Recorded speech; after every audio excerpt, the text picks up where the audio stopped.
should have appointments committees. We should have, I believe, non-execs in the majority, as in the American model.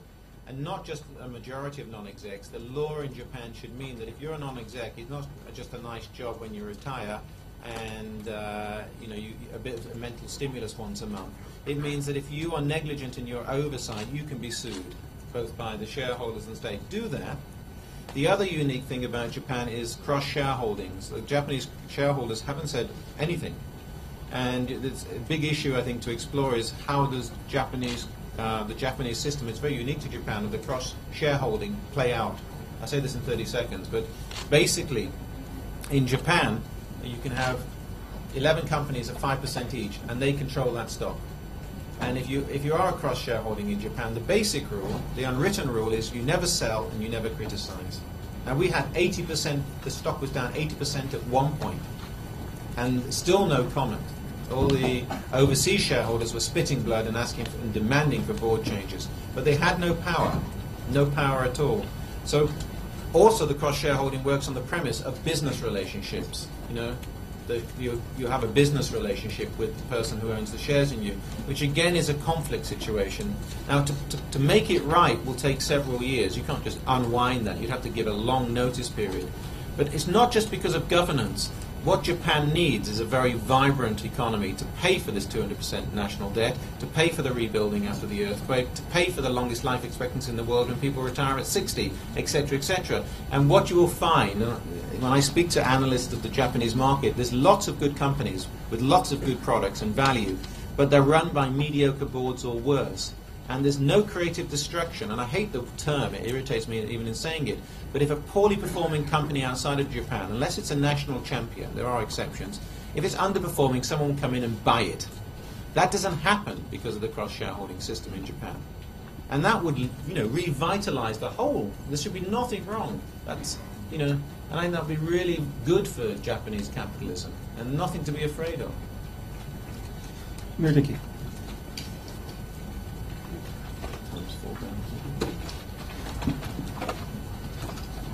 Murdicki, Financial Times. Thank you very much for coming today. Coming back to the board meeting, what can you tell us about, must have been quite an extraordinary moment in this whole saga. What was the atmosphere like? How did you feel going in, and how did you feel coming out? Thank you. Yeah. Well, it was hard to get in the building because there were so many press there. And, this security guard, he obviously doesn't like me. He picked me up by my trouser like a 4-year-old and pushed me through. And, that was the most traumatic part of this visit. But he was successful. I got through. It was strange going back because I saw people I knew and many of them smiled at me. I was with 2 lawyers. I was very cautious of people playing tricks on me, still. But in a way, the meeting was a lot less tense than it would have been because Kikukawa, Mori, and Yamada weren't there. But it was still tense. I spoke, and because of Takayama's communication, which was issued last night, which, again, one of the journalists touched upon, where there's an acceptance that the existing board members will have to leave. I mean, on this chart I had, which this lists all the existing directors and non-executive directors, and it shows, you see, yes, in almost every column, that who was there when the board approved the Mickey Mouse companies, who was there when the board approved the $700 million in so-called fees, who got my 6 letters and the PwC report in both languages, and who voted for my dismissal at the board meeting. And it's a damning, none of them can say they should be a director of the company.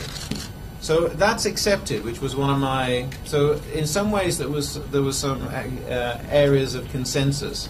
I can't discuss because I'm sort of director the other items relating to the board. I only ever talk about these issues relating to governance, these specific issues.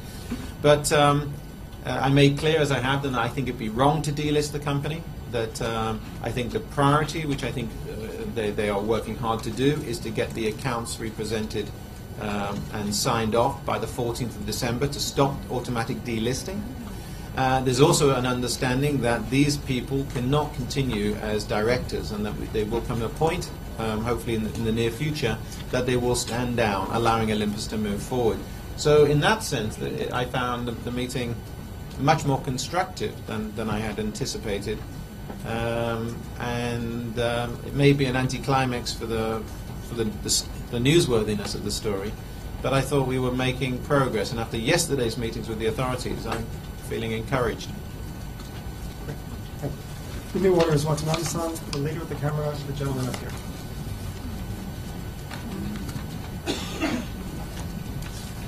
Haku Watanabe, HKW Media Report. Thank you for coming. I'd like to ask your opinion or your view on professional and non-professional employees of Olympus. You know, they are the ones who built the world-class equipment, devices, and much more new coming creation maybe in their own hand. But they have not evacuated yet. They have not yet headhunted by Chinese companies. Do you have any message for them? You mentioned about shareholders, corporate governance, and board of directors. You didn't mention much about employees who are the very important family of Olympus Corporation. Thank you. Yeah, I mean, I answer people's questions, but I'm glad you asked that one. Olympus's strength is its engineering, its R&D, and its manufacturing. The people who actually make the products. If you visit Aizu, for example, which is where the endoscopes are manufactured, it's probably one of the most impressive manufacturing facilities anywhere in the world. A lot of the product is still hand-assembled. It's like a Swiss watchmaking, and generations of family work in those factories. So the strength of Olympus is the people, the engineering, and the manufacturing. That's the strength. The weakness is in the corporate side, the commercial side of the business. And that's what will make Olympus live on. So I think, I have in many forums spoken out. I even gave a message to the Olympus grassroots site saying, you are the people who matter. And that's the only reason, ma'am, that I'm still here doing this. Otherwise, I'd be back and, spending the money and having an easy life. It's because of those people. And I respect your question, but I agree with you totally. Totally. We are almost out of time, but we are going to finish exactly at 2:15. Time for a few more questions, please.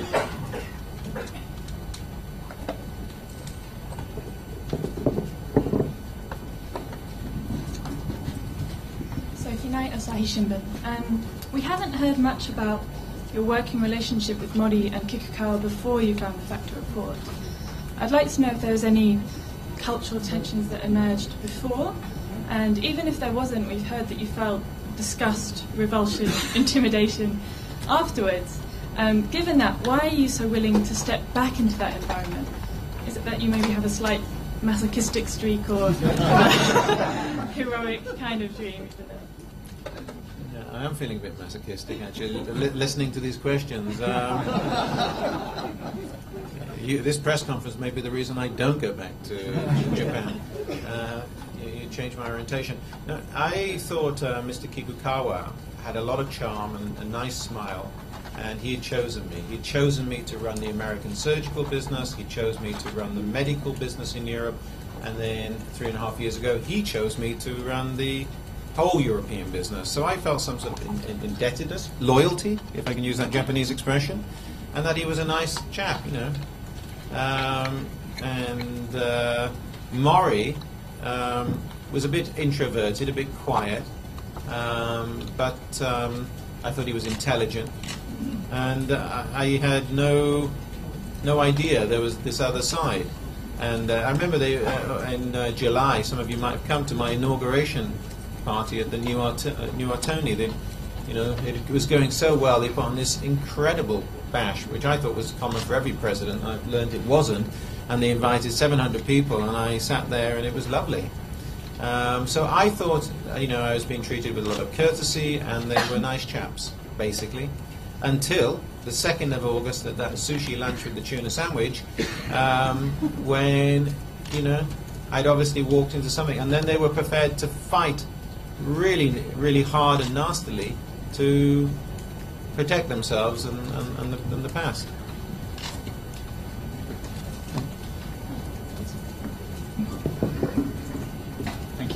I'm Rudolf ten Hoed, Financiële Dagblad, a Dutch financial daily. Olympus, you might say, is proof of the failure of corporate Japan to keep up with international standards of corporate governance. Now, you are not in favor of delisting Olympus, but wouldn't delisting of the company be a strong signal to corporate Japan? They should take action, should improve their general business culture. I mean, that's a very legitimate point of view. I understand that. I do understand that. The whole fixation with listing and delisting, if we can't produce our accounts, then we should be delisted, because that's there for a particular purpose. If they could prove links with organized crime, I mean, not criminality, which may be more likely than organized crime, we should be. But otherwise, what good will it do? What good would it do anyone? And I think if the pressure of this means that, to me, what's much more important, if people have done wrong, there are prosecutions, and people are challenged, and they go through the courts, and they're punished. You know, they're really punished. That, I think, would give a really strong message to the world, that if you commit financial fraud of this scale, and do things which are harmful to shareholders' value, as in America or the United Kingdom, you will go to prison and you will serve a reasonably long sentence. That, to me, in relation to sanctions, much more important. So the other thing is, listing or delisting, the investigation also has to be thorough and go to its conclusions, and the findings from that investigation should be made public. Do all that, I think you would get accountability, which I believe in. Just delisting would actually make it easier. The people who paid the price would be the shareholders, not necessarily the officers of the company. The employees, because we couldn't raise capital, because we were delisted. A lot of companies, institutions would have to sell their stock because they can't hold delisted companies. So I just see a lot of suffering and misery for no gain. But we should have the investigation, it shouldn't be fudged, and we should see the authorities prosecute where they can. We have time for about one or two more questions, so raise your hand if you'd like one. Feels like 7 o'clock, never mind 2:15. These have been the softball questions. Now we're going to get the hard ones. Chihori Komatsu, presenter for Russia Today, and Samurai.jp. You mentioned the weakness of Japanese companies on the commercial corporate side. No, not Japanese companies per se. I was answering the lady in pink about, I think, the weaker areas of Olympus or the corporate side. I see. Specific to Olympus. My question was if that's to the whole Japan. I was interested in your views on how Japanese companies with good technologies and products can better compete on the world. I thought Japanese companies may be weaker on the commercial corporate side in terms of like corporate governance and things. Could you? It's a very intelligent question, and again, being someone who spent a lot of time here, I read everything I possibly can about Japan, particularly in the business arena, and Japan is seen to be falling behind. Many would argue is in terminal decline, and if you look at consumer electronics and look at the performance of Japan against Korea, for example, so I think the governance and entrepreneurship and capitalism working in the interest, a lot of Japanese companies make products people don't want to buy or not competitive. This comes back to facing, loss-making businesses, not worrying about loss of face about the person who started that business. And if Japan used its fantastic resources, which it has, and particularly this educated workforce and this skilled workforce, and focused on where money can be made and wealth can be generated, as opposed to a more generalized, softer, very soft underbelly of a lot of Japanese corporations, Japan would be a much more successful competitor on a global stage. It used to be. It used to be, and it had such a lead in manufacturing. Now you go to a factory in Lebanon, in New England, or Poland, or China, or the Philippines, or Germany, or wherever, and there's high-quality manufacturing around the world. So you're then into innovation, and then you're on to select and focus. And I think select and focus, and it comes back, Japan is poor at. And if you can't make money out of something, then face it, and put those energies and resources into something you can make money from. And that comes back, it's linked with commercial success and governance. They actually sometimes go together. So I think there's a lot in what you say. I see. Can you tell us your view on the leadership of Japanese CEOs? Should we change? Should we